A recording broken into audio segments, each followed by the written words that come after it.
জোহরের 4 রাকাত সুন্নত অনেক সময় আদায় করা হয় না, এতে করে কি আমি গুনাহগার হব? আমি শারীরিকভাবে অসুস্থ না, কিন্তু বেশি ক্লান্ত, এক্সাম থাকলে শরীর দুর্বল হয়ে যায়, তাই আমি বসে নামাজ আদায় করে থাকি এবং জোহরের 4 রাকাত সুন্নত বাদ দেই। ক্লাসে থাকার কারণে বেশিরভাগ সময় নামাজ কাজা হয়, এক্ষেত্রে আমার করণীয় কি? ধন্যবাদ। প্রথম কথা হলো যে ইমানদারের কাছে নামাজের চাইতে ইম্পর্টেন্ট কোনো বিষয় নেই। অতএব পড়াশোনার অজুহাতে কিংবা এক্সামের অজুহাতে কোনো অজুহাতেই নামাজকে পেছাবার বা নামাজকে বাদ দেওয়ার কোনো সুযোগ নেই। আপনি অসুস্থ, দাঁড়িয়ে নামাজ পড়তে পারছেন না, তাহলে আপনি এক্সাম দিয়েছেন, ক্লাস করেছেন, অন্য সব কাজগুলো নিশ্চয়ই স্বাভাবিকভাবে করেছেন, তাহলে নামাজ কেন আপনি পারবেন না? আজকাল বিশেষ করে একটু কষ্ট, একটু শরীরটা মেজমেজ করছে, একটু খারাপ লাগছে, এই অজুহাতে চেয়ার টেনে বসে নামাজ পড়াটা ফ্যাশনের বিষয়ে পরিণত হয়ে গেছে। মসজিদ দেখলে বোঝা কঠিন, এটা কি আকিজ প্লাস্টিকের দোকান না মসজিদ?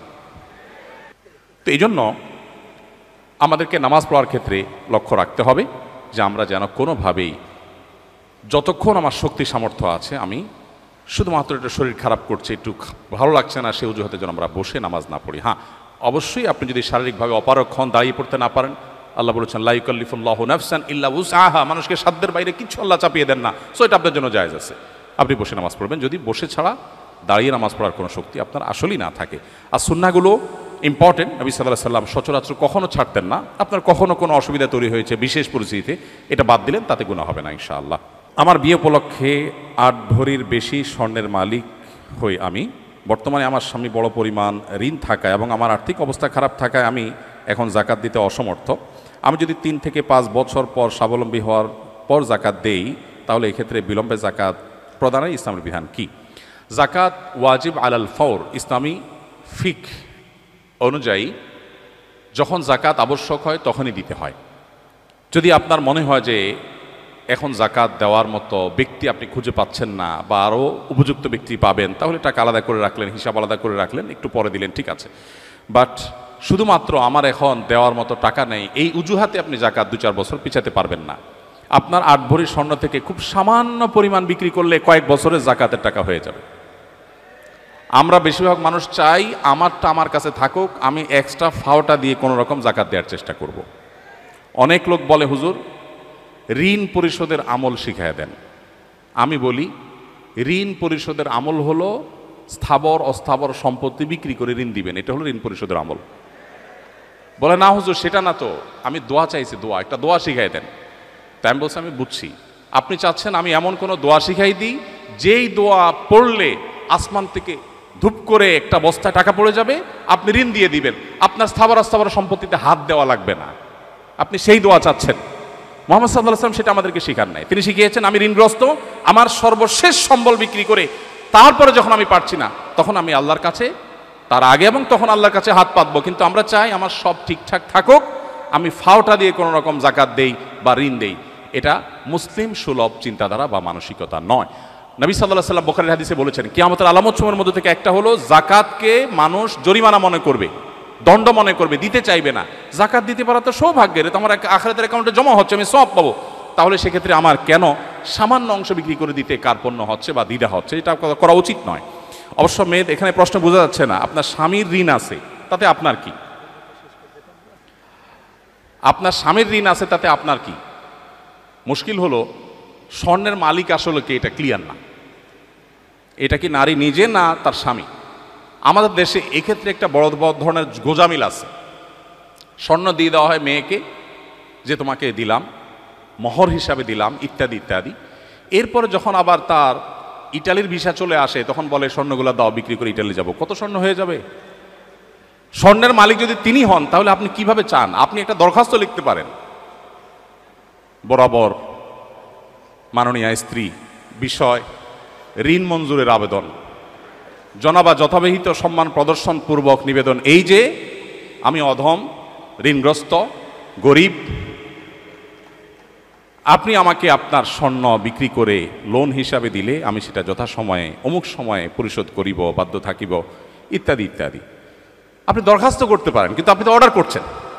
তো আসলে স্বর্ণ কি আপনি তাকে দিয়ে দিয়েছেন? যদি দিয়ে থাকেন জাকাত তাকেই দিতে হবে, কিন্তু আপনি দিচ্ছেন আবার মন মতো আপনি নিচ্ছেন, আর দেওয়ার পরে তিনি যদি এটা তার মন মতো মানুষকে দিয়ে দেয় তাহলে আপনি তাকে প্রশ্নের মুখোমুখি করছেন। তার মানে বিষয়টা ক্লিয়ার না, এটা ক্লিয়ার করা উচিত। আমাদের ডিপার্টমেন্ট থেকে প্রতি বছর ফিল্ড ওয়ার্কে যাওয়া হয় বাংলাদেশের বিভিন্ন জায়গায়, এটা একটা কোর্সের অংশ, যাওয়া বাধ্যতামূলক। এক্ষেত্রে মেয়েদের জন্য করণীয় কি? শরিয়ার বিধান তো আমরা সবাই জানি। নবী সাল্লাল্লাহু আলাইহি ওয়াসাল্লাম বলেছেন, লা তুসাফিরুল মারআতু ইল্লা মা আদি মাহরামিন, নারীরা মাহরাম ছাড়া সফর করবে না, ট্রাভেল করবে না। ট্রাভেল করে গিয়ে তিনি যেখানে থাকবেন সেখানে থাকতে পারেন। আপনি হলে এসেছেন, আপনার বাবা ভাই দিয়ে গেছেন, এরপর আপনি হলে মেয়েদের হলে থাকছেন পর্দাপ্রসিদার মধ্যে, আপনার প্রাইভেসি মেনটেন করে, আপনার আত্মসম্মান বজায় রেখে, শরিয়া সেটা নিষেধ করে না। কিন্তু সফরের যে সময়টা, এই সময়টাতে মাহরাম থাকাটাকে আবশ্যক করে। মাওলানা তাকি উসমানী সাহেব, পাকিস্তানের কোনো আলিমরা এবং আরবের কোনো আলিমরা অবশ্য, নারীরা যদি অন্য নারীদের সাথে কোনো ট্রাভেলে যান যেখানে অন্য নারীরা তিনি কোনো বিপদে পড়লে তাকে টেক কেয়ার করতে পারবে এরকমটি মনে হয়, তাহলে সেটাকে অনুমোদন করেন, অ্যালাউ করেছেন, বিশেষ করে হজের সফরে। তো যাই হোক, শরীয়তের মূল বিধানটা আমরা বলে দিলাম। এই যে বিষয়টা এবং এই জাতীয় পর্দা রিলেটেড আরও যে সমস্ত ইস্যু আছে, এই সমস্ত ইস্যুগুলোতে আমাদের কাছে সাধারণত মনে হয় যে মেয়েদের জন্য এত বাইন্ডিংস কেন, ছেলেদের জন্য তো কোনো বাইন্ডিংস নাই। আমার প্রশ্ন হলো, আমাদের মহামান্য রাষ্ট্রপতি তিনি যদি বলেন, যিনি যখন থাকেন, আমি চেয়ারের কথা বলছি, যদি বলেন যে কতদিন একটু কারওয়ান বাজার যেয়ে, মাছ বাজারে যেয়ে একটু মন মতো মাছ কিনি না, সরো তোমরা সব, আমি একটু আজকে মন মতো একটু মাছ কিনতে যাব। উনি যদি বলেন যে আমি একটু আজকে ঢাকা শহরের লোকাল বাসে চড়ার একটা মজা আছে, কতদিন এই ঠেলাঠেলি ঢাকা দেখিতে নাই, আমি একটু লোকাল বাসে পাবলিকের মতো কষ্ট করে একটু ঠেলাঠেলি করে একটু আমি যাত্রা করতে চাই, তিনি যদি বলেন এবং তিনি যদি অর্ডারও করেন, তার সে অর্ডার কি তামিল করা হবে?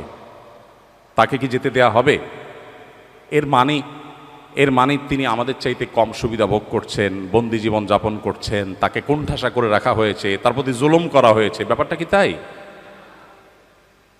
আজকের পৃথিবী যারা অধিকার প্রতিষ্ঠার কথা বলে, খোদ জাতিসংঘের সদর দপ্তর সহ জাতিসংঘের অফিসগুলো নিয়ে বিবিসি নিউজ করেছে, অন্য কেউ করলে ভিন্ন কথা হতো, যে সেখানে যে পরিমাণ নারী কর্মীরা যৌন নিগ্রহের শিকার হচ্ছেন সেটা অত্যন্ত ভয়ঙ্কর, রেশিওটা অনেক বেশি।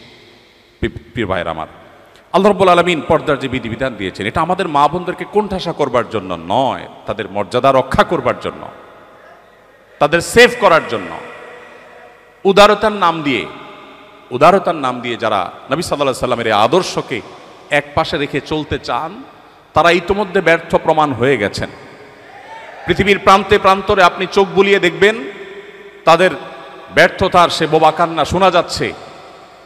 পশ্চিমে পুরুষদের চাইতে মেয়েরা ইসলাম গ্রহণ করছে অনেক বেশি।